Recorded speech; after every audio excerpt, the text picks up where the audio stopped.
My dear friends, आज मैं आपको एक अवेयरनेस देना चाहता हूँ जिससे आपको काफ़ी मालूमात मिलेंगी। वो है सिर्फ वॉलंटरी ब्लड डोनर्स के बारे में है। It's called criteria for a fit blood donor. क्या कौन लोग हैं जो ब्लड डोनेट करने के लायक होते हैं, और ब्लड डोनेट में इसमें कंपोनेंट होते हैं। कोई लोग प्लेटलेट्स डोनेट करते हैं, कोई लोग प्लाज्मा डोनेट करते हैं, कोई सिंपल आरबीसी डोनेट करते हैं। लेकिन हम ओवरऑल यहाँ पे अभी ये डिस्कस करेंगे, होल ब्लड डोनेशन के बारे में बताएंगे कि थ्रू आउट इंडिया बहुत सारे ब्लड बैंक्स हैं, और ये ब्लड बैंक्स कभी कभी most of the times blood donation camps करते हैं। जब ये ब्लड डोनेशन कैंप्स करते हैं तो कैंप्स में के लिए आप लोगों को नॉलेज अगर ज़्यादा होगी तो हमारे ब्लड बैंक्स में अच्छे तरीके से लोग कैंप्स में ब्लड डोनेट करेंगे। जब ब्लड डोनेट करेंगे को किसी तकलीफ वाले बीमार को ब्लड की ज़रूरत जब पड़ती है अचानक, तो वो अचानक ब्लड अवेलेबल होगा। या कभी कभी सीधा आप लोगों को ब्लड बैंक्स में विजिट करना पड़ता है। कभी ऐसा भी होता है कि ब्लड डोनेशन के लिए कभी एडवर्टाइजमेंट की जाती है, रेडियो के थ्रू एडवर्टाइजमेंट की जाती है। कभी ब्लड डोनर्स के लिए आपको सोशल मीडिया पे, फेसबुक पे, व्हाट्सएप ग्रुपों पे या एफएम चैनल्स पे या टेलीविज़न पे अनाउंसमेंट किया जाता है कि फलाने किस्म के ब्लड की ज़रूरत होती है। तो अलबत्ता मैं आपको सब्सिक्वेंटली आपको साथ में इंटरेक्ट करता रहूँगा।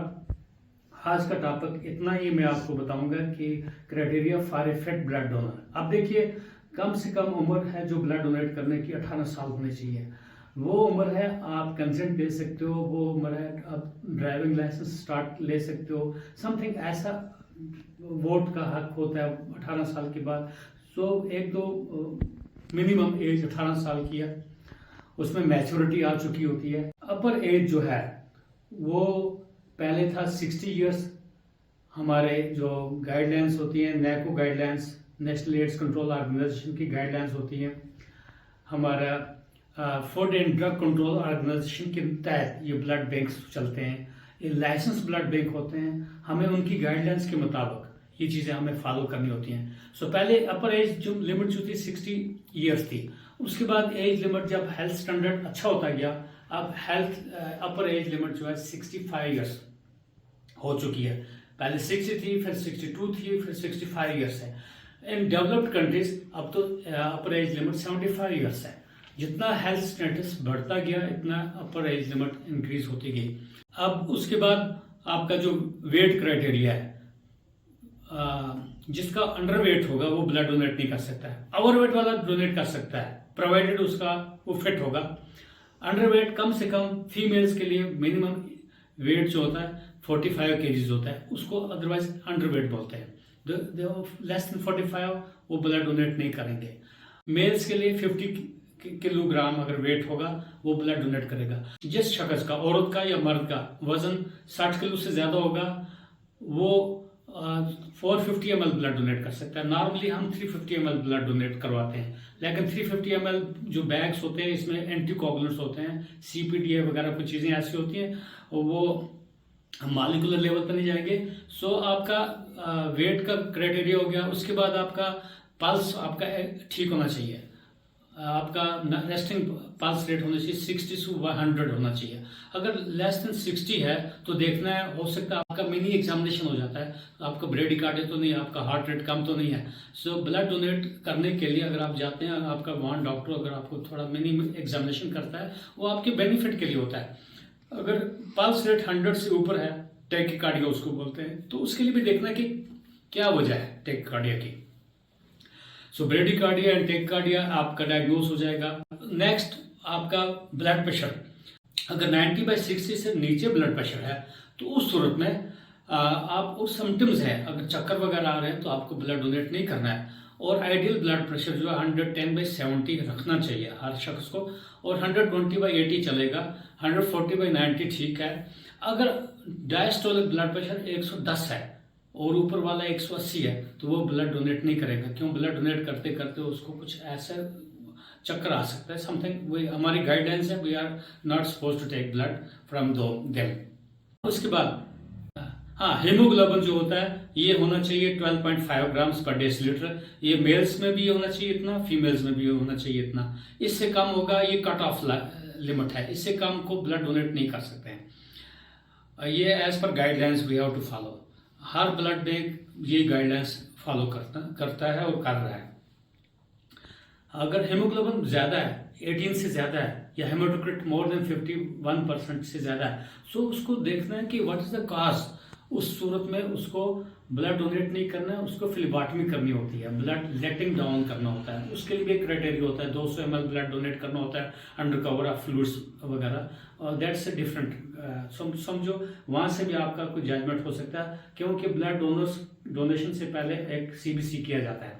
बट ज़रूरी नहीं है कैंप्स में जब ब्लड डोनेट किया जाता है तो वहाँ पे आपका अगर मेंटली फिजिकली आप फिट हो, आप मेंटली तैयार हो आपके ब्लड डोनेट करने के लिए, एंड तो वो अपेरेंटली आप ठीक लगते हो तो आप आओगे, ब्लड डोनेट करोगे और ब्लड बैंक में वो ब्लड चला जाएगा। उसके बाद टेम्परेचर फेब्राइल नहीं होना चाहिए। अगर फीवर है तो देखना है तो ब्लड डोनेट नहीं करेगा। अब दूसरे क्राइटेरियाज में आपको बताऊंगा। ब्लड डोनेट करने से आधा घंटा पहले आपने अच्छा ब्रेकफास्ट किया होना चाहिए, या अगर आपके लंच के बाद आपके डोनेट करते हैं तो हैवी ब्रेकफास्ट या लंच करने के आधे घंटे बाद आपके डोनेट करना चाहिए। उससे कुछ एक्सपीरियंसेस जो होंगे वो अच्छे रहेंगे। ब्लड डोनेट करने से 400 से 500 कैलोरीज लॉस होती है। वो आपको एक ब्लड डोनेट करते करते आपको वहाँ पे रिफ्रेशमेंट भी दी जाती है, ब्लड बैंक की तरफ से दी जाती है, वो नेको की तरफ से होती है, नेशनल एड्स कंट्रोल ऑर्गेनाइजेशन ये रिफ्रेशमेंट देती है हमारे डोनर्स को।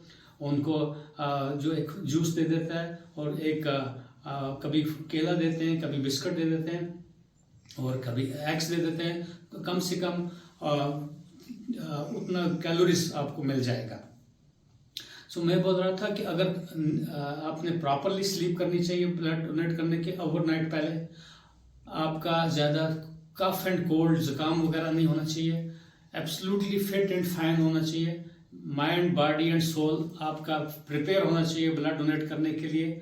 अगर आप बाकी जो मैं क्राइटेरिया मैंने बताए वो फिल कर रहे हैं तो आप वाकई आके अपने नज़दीक जो भी ब्लड बैंक्स हैं उनमें अक्सर व बेशतर आके ब्लड डोनेट कर सकते हैं। मैं समझता हूँ ये जितना अवेयरनेस बढ़ती जाएगी, एक वक्त था कि लोग डरते थे ब्लड डोनेट करने के लिए और वो सामने नहीं आते थे, लेकिन अब इतना अवेयरनेस हो गई है मीडिया की थ्रू। तो we salute this social media, Facebook, WhatsApp groups वगैरह के पीपल कम, उनको अवेयरनेस हो जाती है और लोग आते हैं ब्लड डोनेट करते हैं ब्लड बैंकों में।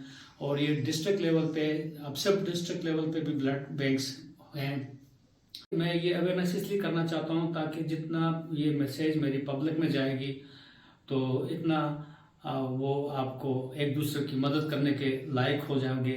अब इसके लिए मैं be human by serving humanity for the humanity without disparity, blood donated in charity multiplies in eternity. जो भी आप ब्लड डोनेट करते हो ये सदका जारिया है। ये अननोन को ब्लड डोनेट करना है, जाने पहचाने आदमी शख्स को ब्लड डोनेट नहीं करना है। अब ज़माना जो है ऑर्गन ट्रांसप्लांट का ज़माना है, यानी कि आइज ट्रांसप्लांट हो सकती हैं, लीवर ट्रांसप्लांट होता है, किडनीज ट्रांसप्लांट होती हैं। ब्लड डोनेशन तो मामूली बात है। ब्लड डोनेशन साल में 4 दफ़ा एक मर्द हजरात कर सकते हैं, 3 दफ़ा औरतें कर सकती हैं। अब रिसेंट गाइडलाइंस तो है American association of blood banking, वहाँ पे तो 56 डेज के बाद ब्लड डोनेट करते हैं। हम तो हमारा जो अभी 4 मंथली ब्लड डोनर्स का होता है, इंटरवल होता है। सो मैं समझता हूँ आप ये मेरे इस चैनल को आप सब्सक्राइब करोगे और ज़्यादा से ज़्यादा अपने फ्रेंड्स के साथ शेयर करोगे। मुझे उम्मीद है कि ज़्यादा से ज़्यादा ये नॉलेज बढ़ती जाएगी और एक दूसरे की हम हेल्प करते रहेंगे। All the best.